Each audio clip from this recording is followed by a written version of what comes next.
참석해 주신 여러분께 깊은 감사의 말씀을 드립니다. 저는 영화보건학과 학과장 서울입니다. 아시는 대로 오늘 특강은 할리우드 미술총감독께서 원하는 것을 얻으려면 묻혀야 한다라는 주제로 약 1시간가량 귀한 말씀을 주시겠습니다. 한유정 감독께서는 이화여대 장식미술학과 실내환경디자인과를 졸업하고 그 후 국내 대기업에서 인테리어 디자이너로 일하시다가 97년도에 미국 유학을 떠나서 USC, 한미대 남가주대학교를 많이 하죠. 거기 무대 디자인과 석사 과정에서 수학하셨고 졸업과 동시에 할리우드에 입성하셔서 현재 미술총감독으로 일하고 계십니다. 굉장히 유명하신 분입니다. 유명하신 분이고 또 바쁘신 스케줄에 내일 이제 출국이신데 이 후배님들을 위해서 아주 귀한 시간을 만들어서 와주셨습니다. 주요 작으로는 아시는 분은 알 수 있습니다만 배틀 투마로우나 베버리 힐스 닌자 그 외 다수의 많은 TV 쇼와 영화가 있고요. 현재 파라마운트, 워너 브라더스, 유니버스 스튜디오 등 유수의 회사들과 할리우드에서 미술총 감독으로 활동 중이십니다. 오늘 이렇게 어려운 걸음을 해주신 한유정 감독님을 박수로 환영해 주시기 바랍니다.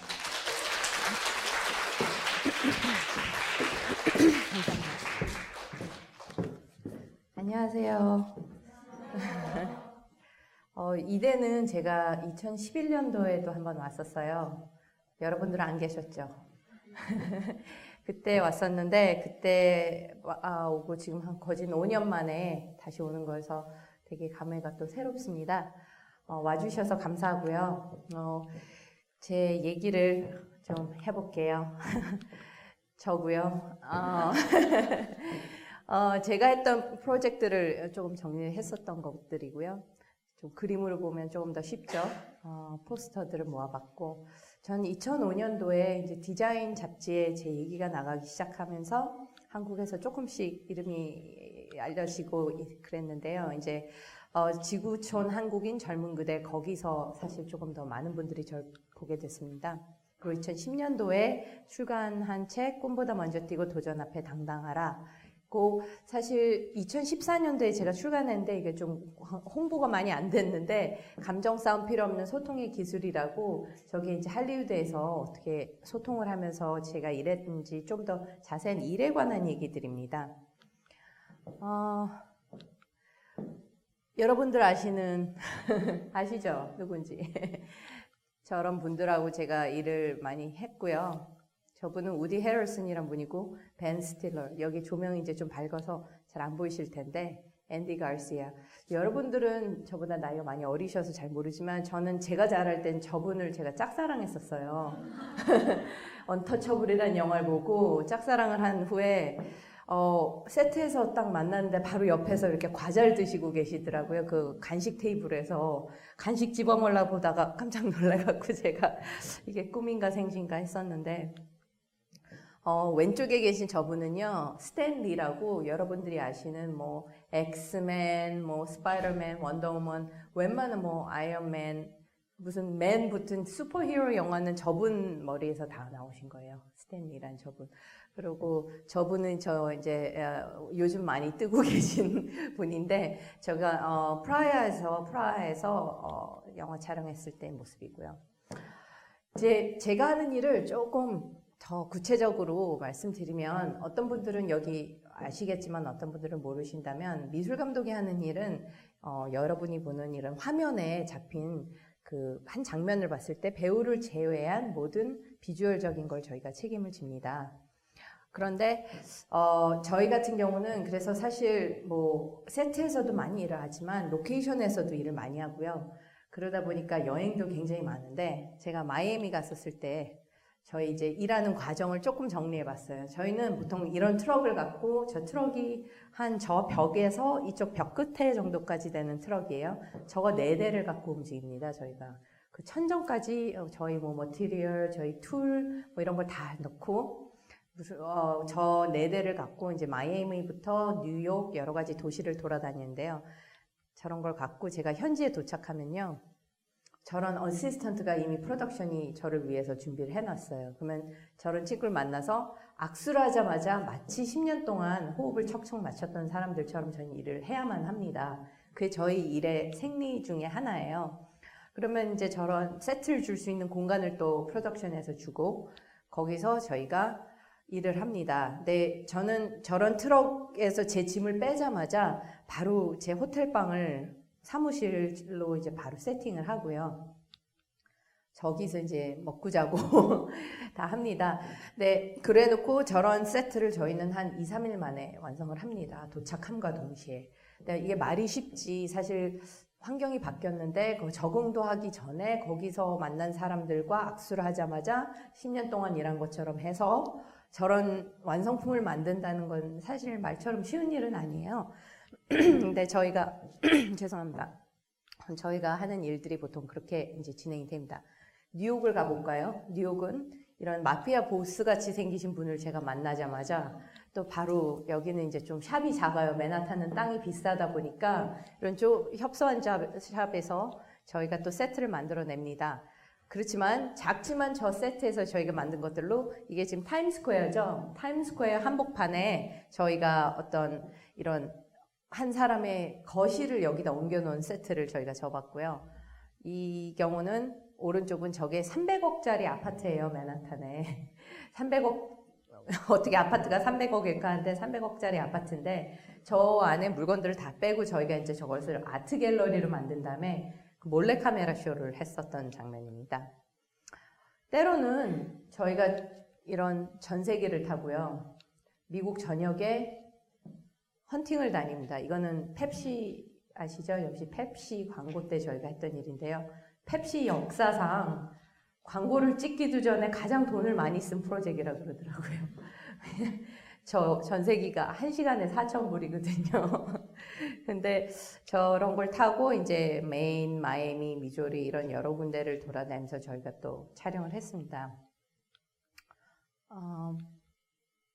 이제 본격적인 제 할리우드 얘기, 또 할리우드를 어떻게 갔을까에 대해서 좀 아시는 분들, 제 스토리 좀 알고 계신 분들 있으신가요? 예, 책을 읽으신 분들이 몇 분 되시더라고요.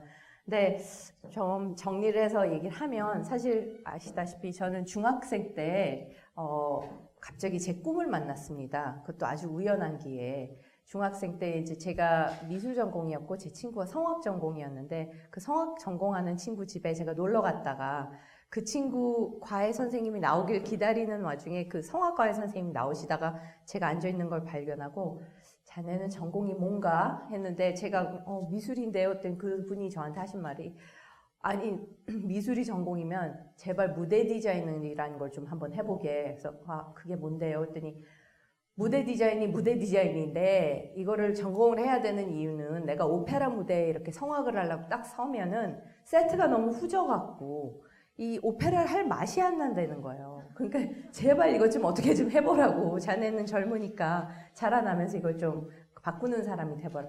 근데 그런 그냥 스쳐 지나가는 말이 저한테는 그냥 꿈이 돼버렸어요. 그래서 그걸 그날로 목표를 삼고 저는 이제 무대 디자인에 미쳤습니다. 그날부터 뭔지도 모르면서. 근데 무대 디자인을 알아보니까 여러분 같이 편한 세대에 저는 자라질 못해서 인터넷이라는 게 없었어요. 그때는 진짜 다 발로 뛰어야 돼요. 그래서 도서관도 가보고 뭐 아름아름 알아봤지만 정보를 아신 분들이 없었는데 마침 한마디를 제가 어떻게 우연히 들은 게 무대 디자인을 공부하려면 미국이란 나라는 조금 그게 잘 돼 있다더라. 거길 한번 가봐라. 저는 또 단순하게 미국 가는 것이 제 꿈이 돼버립니다. 그날부터 이제 미국을 가고자 했는데 부모님께 제가 미국을 보내달라 그랬더니 저희 부모님께서 너는 중학생인데 얼마나 어리냐. 좀 기다려봐라. 대학교는 가봐라. 대학교 저 2대 들어왔습니다. 한 1-2년 다닌 후에 마음이 급해졌어요. 빨리 가야 될 것 같아요. 그래서 보내달라 그랬어요. 저희 부모님이 졸업은 해라. 졸업을 했더니 저희 아버지가 야 졸업했으니까 시집가서 남편하고 가. 이렇게 바로 결론을 지어주셨어요. 근데 제 계획에는 결혼도 없었고 남편도 없었고 그냥 저 혼자 가는 거였었거든요. 그랬기 때문에 그때 이제 배신감을 느끼고 그때 제가 이제 또 다른 미칠 거리를 찾아갖고 미쳤는데 그게 뭐였냐면 남들은 취직 공부할 때 저는 포켓 당구에 미쳤어요, 갑자기. 그래서 6개월 동안 애들은 막 취직 시험 본다고 뭐 삼성을 가냐 현대를 가냐 이러고 있을 때 저는 포켓 당구장으로 출근을 했습니다. 그 옆에 카페에서 가끔 서빙도 하면서 이제 부모님이 싫어하는 거를 제가 했죠. 근데 6개월 그렇게 막 신나게 놀고 있던 그 어느 날 정말 우연찮게 탁 머리를 스치는 아이디어가 하나 있었는데 아니 근데 내가 왜 미국을 가려면 부모님이 허락을 받아야 되는 거지? 이런 생각이 딱 드는 거예요. 그렇잖아요. 난 성인인데. 그랬더니 대답은 한 줄로 정의가 되더라고요. 뭘까요? 그렇죠. 경제력 부족. 돈이 없어요. 그죠? 그러니까 그러면 잠깐 또 좀 단순하잖아요. 돈 벌면 되겠다. 돈 벌려면은 취직을 해야지. 취직을 하려면 기왕이면 많이 받으려면 대기업에 한번 해봐야겠다. 근데 이 목표가 단순하지만 뚜렷해지니까 거기 제가 진짜 집중을 했습니다. 그래서 정말 간절히 원하니까 대기업에 제가 취직이 됐어요. 그 친구들도 그렇게 열심히 준비해서 안 됐던 데가 저는 포켓당구 치다가 나중에 정말 근데 그게 포켓당구 치다가 이렇게 쉽게 된 거 아니에요. 저도 온갖 별의별 거를 다 해보면서 포트폴리오도 만들고 면접도 준비하고 그래서 됐는데 현대에 입사를 딱 하고선 제가 거기서 다니면서 여러 가지 제가 생각하지 않았던 일들을 많이 겪었어요. 그 신입사원으로서 또 여성으로서. 지금 여러분들은 좀 이런 여성에 대한 차별이나 이런 것들이 좀 덜한 시대에 살지만 저는 하루에 커피만 55잔을 탔었거든요. 그래서 그걸 시간으로 계산해 보니까 굉장히 긴 시간들이더라고요. 한 4시간? 근데 뭐 이렇게 저렇게 우여곡절을 겪다 보니 그래도 회사 생활이 익숙해지는 때가 오고 제가 인정을 받는 때가 왔어요. 그러니까 사실 좀 편안해지더라고요. 아니 이제 편안해지고 이러면은요 사람이 움직이기가 싫어져요. 그죠? 그냥 이 편안한 이 상태로 계속 가고 싶어요. 그리고 가다 보면 혹시 내가 최연소 여자 이사 될 수 있지 않을까? 이런 이제 또 다른 꿈도 막 생겼어요. 근데 저랑 그때 현대 다닐 때 어떤 연대 나왔던 선배분이 계셨어요. 그분도 굉장히 유학을 가고 싶어 했는데 회사를 취직했던 분인데 우리 둘이 서로 굉장히 위로해주는 사이였었어요. 으쌰으쌰하고. 그 언니가 자긴 가겠다는 거예요. 그래서 저도 같이 그래 다시 한번 해보자 이러고 제가 그때부터 유학 준비를 했는데 부모님한테는 알릴 수가 없었어요. 부모님은 대기업 인테리어 디자이너 본부에 멋있는 인테리어 디자이너 딸을 두고 있다고 생각을 하셨거든요. 근데 저는 제 목표가 이제는 그냥 엄마 나 갈래요, 아빠 나 갈래요 이렇게 징징거리는 아이가 아닌 뚜렷한 목표를 갖고 내가 뭔가를 했을 때 보여주고 싶은 제 자존심이 있었어요.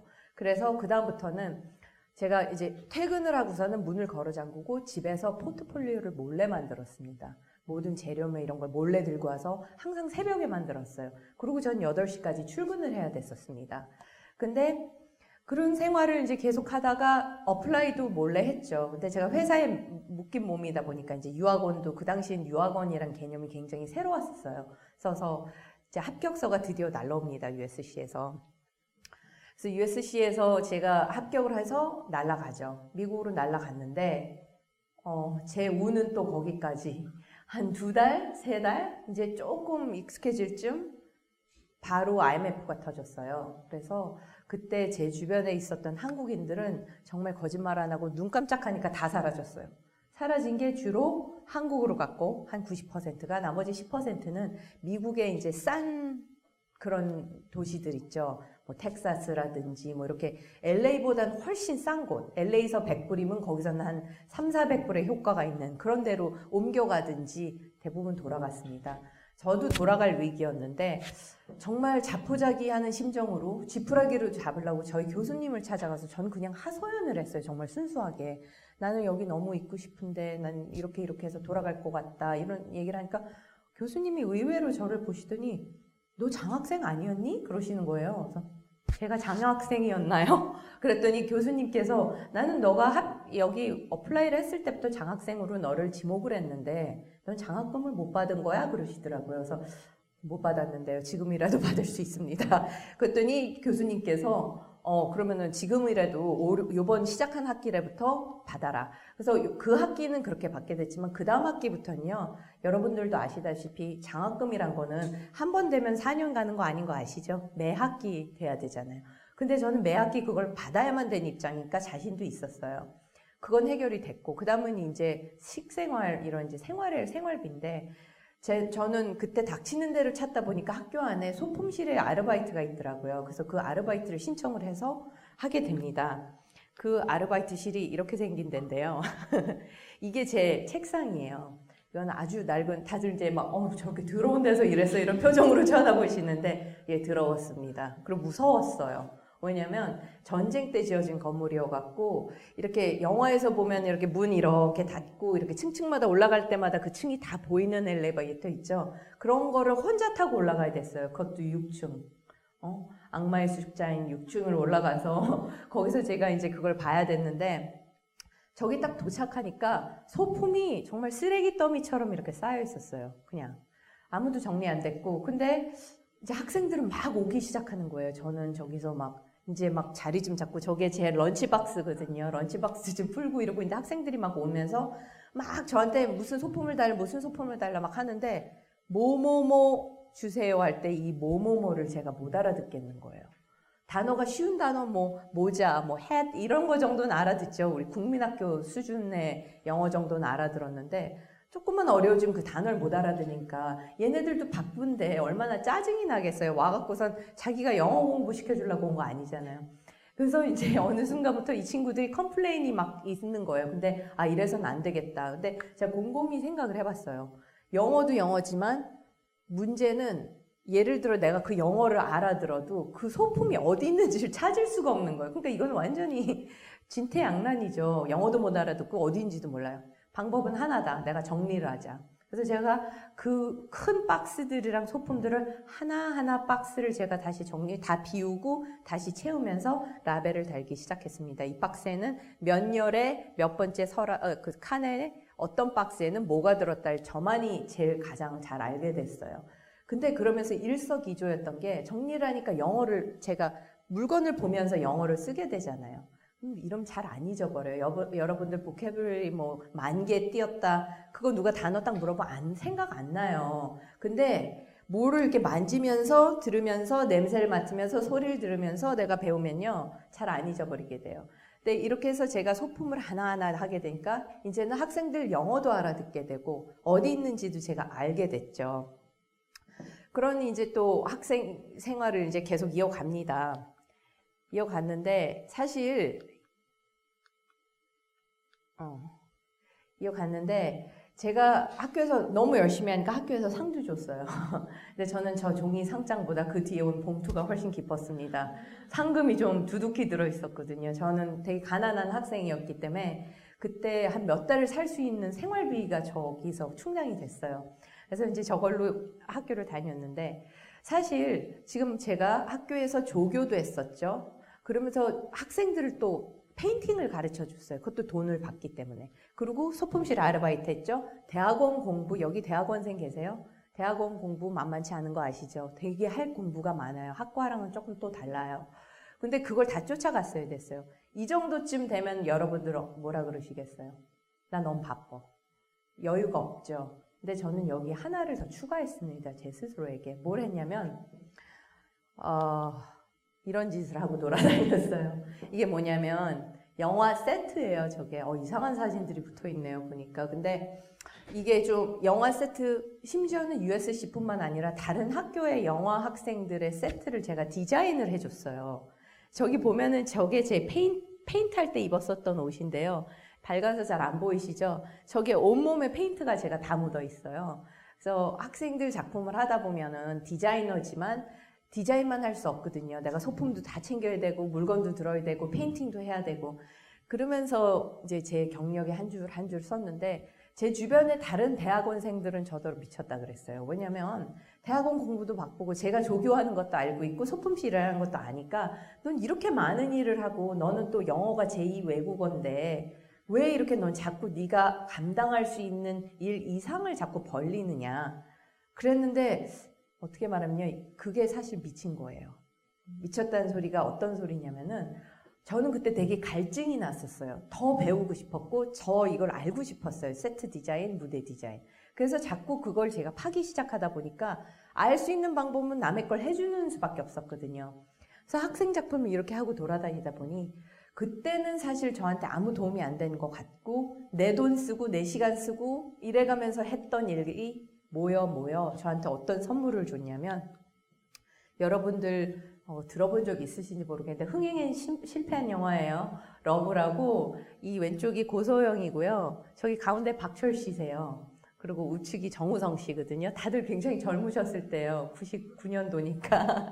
근데 저 때 미국을 와서 저 영화를 촬영을 하셨어요. 환율이 굉장히 셀 때인데. 근데 저 영화를 찍을 때 미술 감독을 찾고 있다는 얘기를 제가 누구한테 들었냐면 학생 작품을 도와주러 다녔을 때 그때 프로듀싱을 했던 프로듀서가 있는데 그 사람이 저한테 연락이 온 거예요. 어떻게 일이 연결되신지 여러분들 감 오시죠? 어떨 때 우리가 그냥 생각지도 않고 누군가를 도와줬을 때 이렇게 돌아올 때가 있어요. 근데 저는 생각 없이 도와준 게 아니었어요. 되게 이기적인 이유 때문에 전 도와줬었어요. 왜? 나는 내 포트폴리오를 채우고 싶어서 도와줬었어요. 남들이 나를 이 많은 시장에서 제가 고용자고 여러분들이 나한테 고용을 당하고 싶은 사람이면은 나한테 여러분들이 기회를 줘야 되지 않을까요? 누군지 보여줄 기회, 내가 볼 기회를 줘야 될 거잖아요. 그죠? 그 방법은 예술가는 포트폴리오밖에 없어요. 그렇기 때문에 내가 나를 보여주려면 난 포트폴리오를 최대로 많이 채우고 싶었어요. 그래서 시간을 쪼개면서 저렇게 한 거예요. 근데 이 영화가 끝나갈 때쯤에 사실 저 영화 감독님한테 저 굉장히 혼났거든요. 왜냐면 미술 감독이 뭔지도 사실 잘 모르는 상태에서 한 첫 영화니까 많이 혼났는데 그래서 전 제가 망쳤다고 생각을 했어요. 근데 끝나갈 때쯤에 저 영화의 프로듀서가 미국 사람이었는데 저한테 이렇게 쓱 다가오더니 너 이 다음에 작품 하는 거 있니? 이러는 거예요. 없는데 그랬더니 그러면 내가 작품 하나가 있으니까 너를 추천해 줄 테니까 너가 인터뷰는 네 힘으로 다 통과를 해야 된다. 그래서 추천을 받고 갔는데 기적적으로 또 인터뷰까지 통과를 한 거예요, 다. 그래서 제가 그 잡을 땄어요. 따서 출근하기 하루 전날 밤 제가 고민이 또 시작됐어요. 생각해보니까 러브는 여름 방학 때 찍었던 영화예요. 근데 이 다음에 시작된 이 리틀 히어로스라는 작품은요, 학기가 시작하면서 해야 되는 영화였습니다. 이러다 보니까 너무 부담스러운 거예요. 내가 이걸 하다가 공부가 망가질까봐 본연의 임무에 충실해야지 이러고 또 저는 대학원으로 그냥 돌아가려고 했습니다.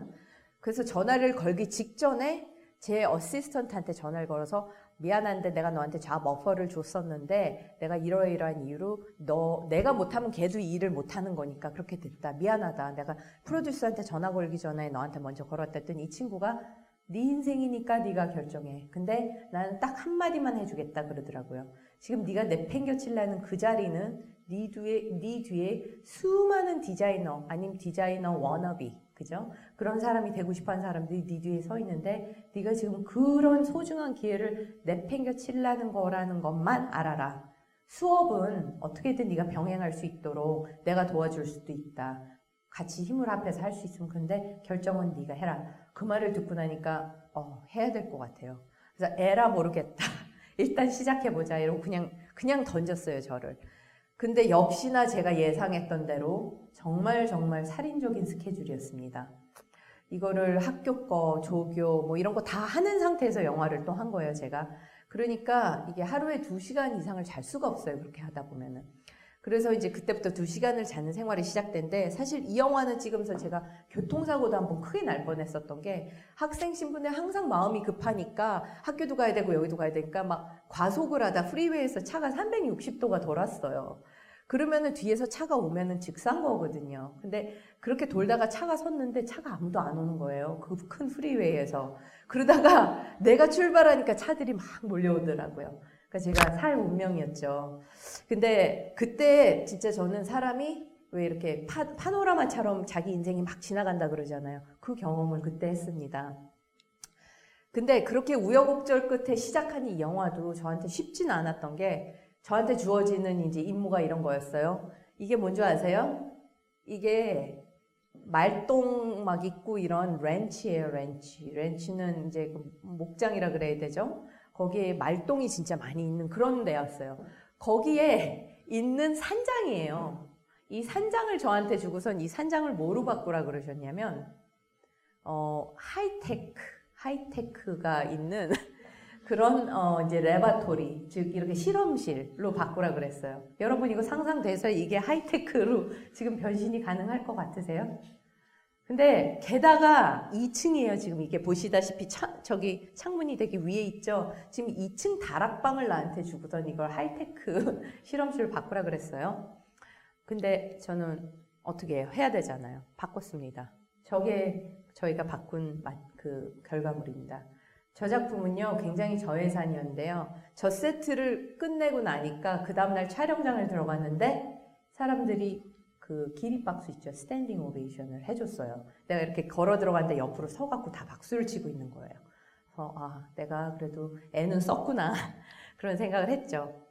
그 후에도 저는 또 계속 프리비라 그래요. 공짜로 일하는 걸 프리비라 그러는데 공짜 벌로 계속 제가 일을 했던 작품 중에 하나가 이거는 이제 뮤직비디오인데 뮤직비디오 요번에도 태스크가 이런 겁니다. 저 왼쪽 보이시는 이게 호텔 방켓룸이에요. 호텔 방켓룸. 방켓룸인데 지하여갖고 굉장히 컸어요. 근데 저기를 뭐로 바꾸라고 했냐면 이런 미들 이스턴 즉 중동의 미스테리어스한 숲으로 바꾸라고 그랬어요. 보통 주문이 이렇게 들어옵니다. 절대 쉽지 않아요. 그리고 저한테 주어진 돈은 굉장히 적었어요. 좀 이따 퀴즈를 하나 낼 겁니다.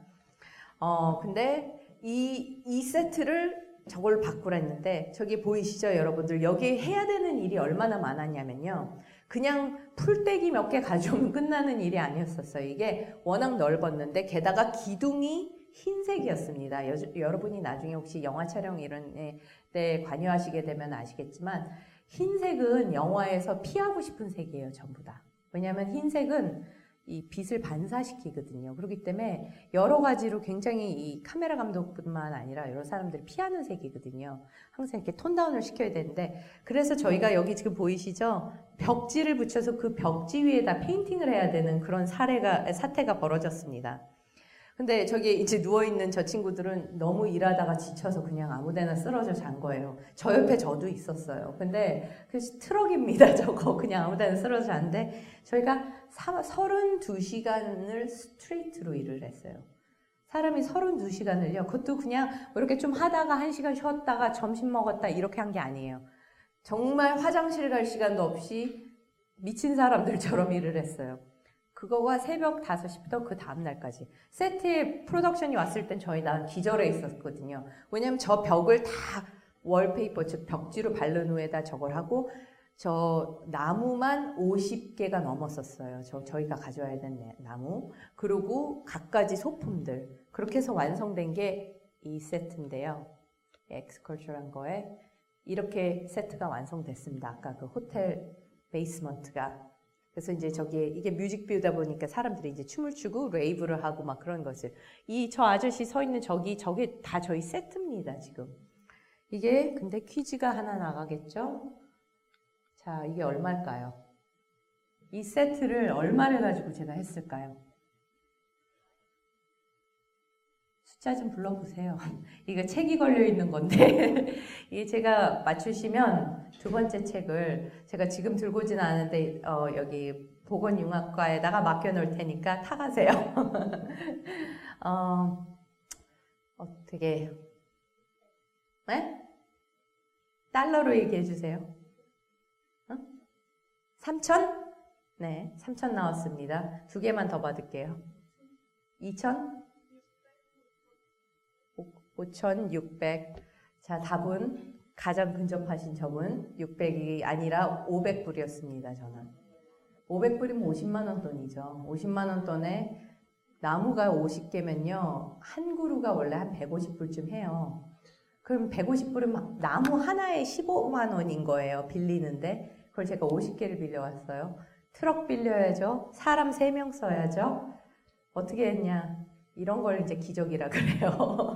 그때는 기적이었어요. 왜냐 친구들은 다 공짜로 썼어요. 근데 32시간을 공짜로 일해준 친구 많지 않습니다. 닥쳐보세요. 다 핑계대고 도망가요. 뭐 소개팅이 있다 뭐 있다 이러면서.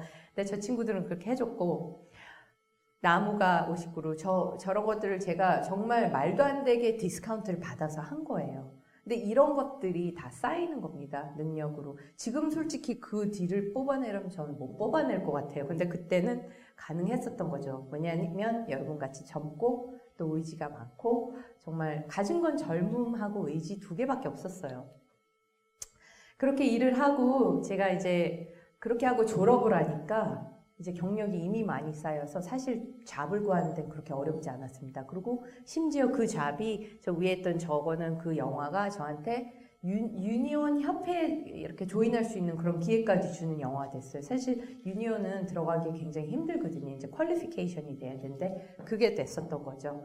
그리고 이제 다른 영화들을 그 후에도 많이 하게 됐습니다. 근데 제가 저렇게 영화들을 하다가 최근 한 3년 전 그때부터 제가 이제 가르치는 일을 또 하기 시작했어요. 가르치는 일이 지금 뉴욕 필름 아카데미라는 곳에서 이제 MFA, BFA, AFA 이런 걸 전공하는 학생들을 대상으로 이게 프로덕션 디자인 전공은 아니에요. 감독 전공인 친구들이에요. 그 사람들한테 영화 미술을 가르치는 거죠. 그래서 그런 일들을 하게 됐고 그러면서 저희가 이제 하는 일들이 이런 일들이에요. 예를 들어 저기 저런 방이 있어요. 이 방을 감독님이 와서 나는 이거를 레스토랑으로 바꿔줬으면 좋겠다. 저 허접한 방 보면서 레스토랑이 떠오르세요? 잘 안 떠올라요.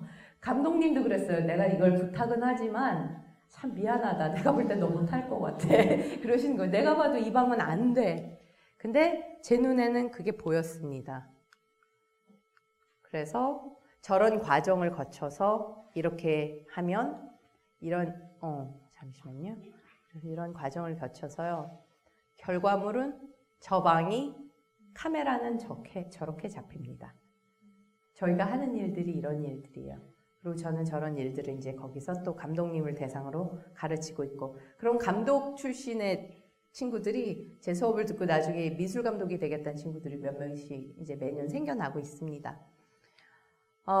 그 외에 또 제가 했던 일 중에 하나가 이거는 이제 조금 제가 제 회사를 차리면서 작업을 했던 것들인데 LA 한국문화원이 있어요. 거기에 제가 이제 저 왼쪽에 보이시는 저게 원래 모습이에요. 그냥 회색 감옥에서 쓰는 그 회색 있죠? 그 회색에 흰색 저렇게 칠해있던 건물을 저기에 제가 한국 색깔을 입혔습니다. 제가 생각하는 한국색은 흑색이었어요. 그래서 흑색을 입히고 한국은 이 선이 굉장히 빼어난 문화거든요. 그래서 그 선을 따와갖고 저렇게 좀 춤추듯이 그림을 그려놨습니다. 그리고 그 다음에 또 한 일이 LA 한류 체험관에서 제가 이제 한류 여기 안에 모든 디지털 콘텐츠까지 같이 넣어주고 이 전체 프로젝트 전시관을 디자인을 해줬고요. 이러면서 사실 제가 하고자 했었던 일은 이제 한국과 미국 이 사이에 좀 다리 역할을 제가 하고 싶었어요. 이런 디자인적인 것으로 아니면 또 콘텐츠적인 것들로. 근데 그 다리 역할을 하려고 저런 프로젝트를 따서 많이 했고 사실 앞으로도 조금 많이 할 생각입니다. 오늘 제가 강연이 지금 한 40분 됐는데요. 이 이후에 질문을 받겠습니다. 근데 제 이제 강연은 여기까지고 사실 지금 최근에 이대에서 이 신상업 융합대학이란 이름으로 새로 이제 태어났다고 들었습니다. 그 대학교 그 단과대학 이름이 거기 혹시 소속 학생들 계신가요? 여기 많이 오셨나요? 네. 그분들 지금 이 새로 태어난 이 학교에서 융합보건학과에서 이런 융합의 시대에 저희 어떻게 보면 제가 엔터테인먼트 분야잖아요. 이런 엔터테인먼트 분야에서 어떤 인스퍼레이션을 받고자 융합 정신을 강조하고자 저를 불러주신 것 같습니다. 네, 미국에서는 사실 이 보건학과가 굉장히 좀 유망한 학과인데 이대 융합보건학과도 앞으로 그런 힘을 많이 받으셔서 번창하시길 바랍니다. 감사합니다.